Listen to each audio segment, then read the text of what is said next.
Mal, anong ginagawa mo dyan? Gagabyon.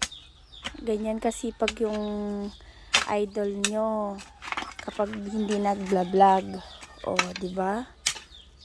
Tatanim ako ng Na. kamote, Oh, malunggay, oh. kalabasa, kung ano-anong pwedeng Ayan o, itanim yung dito. mga tinanim niya. Oh. Malunggay. O, ayan o. May ano na yan, Mal. Oh, May tumubo na dito. Yung mga nabuhay na. ganyan siya kasipag. Oo. Kasi, agriculture nga eh. Oo. Tatanim ako dito ng kamote. Oh, kamoteng Kamote yung kunyay. tinatalbusan. O, tinatalbusan. Ah, yung favorite ko. Siya pang bibilhin mo yung mga kakainin mo pag dito ka sa baryo. Magbungkal-bungkal ka na lang ng lupa Tama. para may kainin ka. Hindi yung puro bili, puro bili. Hindi naman tayo mayaman para bili ng bili, kaya magsariling sikap. Pwede ko ba? Alam yan ng mga taga-baryo. Yes. Alam yan ng mga taga-baryo na sila yung mismong nagpo-provide ng pangangailangan nila. Mal, Unlike- pwede. Oh, Unlike sa syudad, talagang bibili ka doon kasi puro simentado. Wala ka naman pwedeng pagtamnan doon. true. Eh dito ayan, pwede mo nang taniman. Parang sa Manila, wala nang space doon na pagtaniman. Puro buildings na lang. Puro buildings. Yung buildings ang itinanim sa lupa.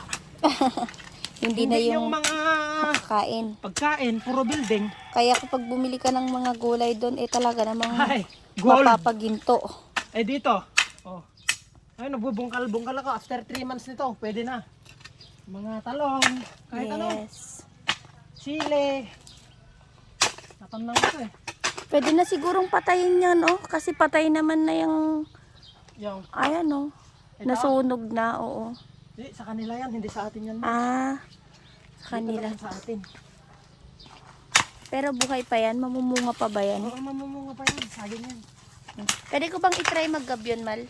Ha? Pwede ko bang itry? Oo. Nagagabyon din ba yung mga babae sa agriculture? Apo, kahit tain ng kalabaw, baka, nuang tao, hinahawakan yung mga yan. Guys, ganito ako maggabyon. Sige. Oh, grabe naman yung asawa ko. Sige. Tandok. Sige, maggabyong ka. Maggabyon. Magmula ka. Mula. Oo. Hindi ganyan maggabyon. Ano? Sige. Hindi ka pa pinagpawisan, magme-merienda ka na. Huh? Ano na itatanim natin ulit dyan? Malunggay. O, kuha ka na ng mga binhi at itatanim na natin. Yes.